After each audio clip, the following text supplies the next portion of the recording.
एक छोटा सा गांव था, राघवपुर, जहां मिट्टी के कणों में भी मेहनत की महक बसती थी। इसी गांव में रहता था हरनाम सिंह, एक बुजुर्ग किसान जिसकी उम्र तो 60 के पार थी, लेकिन हाथों की पकड़ अब भी कुदाल पर उतनी ही मजबूत थी। हरनाम के पास 1 एकड़ जमीन थी। यही जमीन उसकी कमाई, उसका सपना और उसका सब कुछ थी। उसने इस जमीन को अपने पिता से विरासत में पाया था और अब वो चाहता था कि उसका बेटा राजू भी इस विरासत को अपनाए, संभाले। लेकिन राजू का सपना कुछ और था। राजू कहता, बाबा, खेतों में कुछ नहीं रखा, देखो ना कितनी मुश्किलें हैं। बारिश कब होगी कोई नहीं जानता, फसल हो भी जाए तो दाम नहीं मिलते। मैं शहर जाना चाहता हूं, कुछ बड़ा करना चाहता हूं। हरनाम मुस्कुराया, लेकिन उसकी आंखों में हल्की सी नमी थी।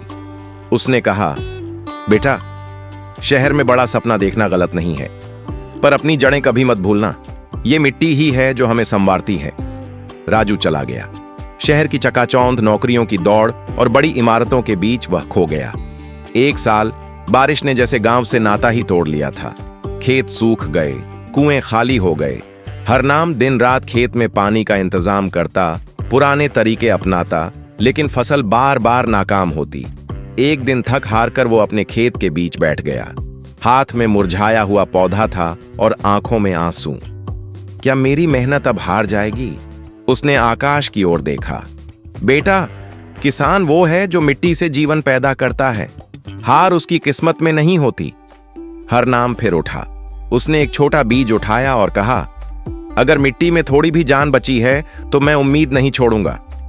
उसने फिर से खेत को जोता। इस बार उसने पारंपरिक तरीकों की जगह आधुनिक खेती का सहारा लिया। गांव के स्कूल में लगे एक वर्कशॉप से उसने ऑर्गेनिक खेती के बारे में सीखा और उसे अपनाया। राजू शहर में कई नौकरियों के चक्कर में थक चुका था। हर बार इंटरव्यू में असफल हो जाता। एक रात जब वो फुटपाथ पर सो रहा था, उसे अपने बाबा की बातें याद आईं। ये मिट्टी ही है जो हमें संवारती है। राजू ने फैसला किया, अब और नहीं, मैं वापस जाऊंगा, बाबा के साथ खेतों में काम करूंगा। हरनाम खेत में काम कर रहा था। तभी पीछे से आवाज आई, बाबा! हरनाम ने पलटकर देखा। उसका बेटा खड़ा था, आंखों में पश्चाताप और दिल में अपनापन। राजू ने बाबा के पैर पकड़ लिए। माफ कर दीजिए बाबा, मैं सब कुछ छोड़ आया हूं, सिर्फ आपके साथ रहना है।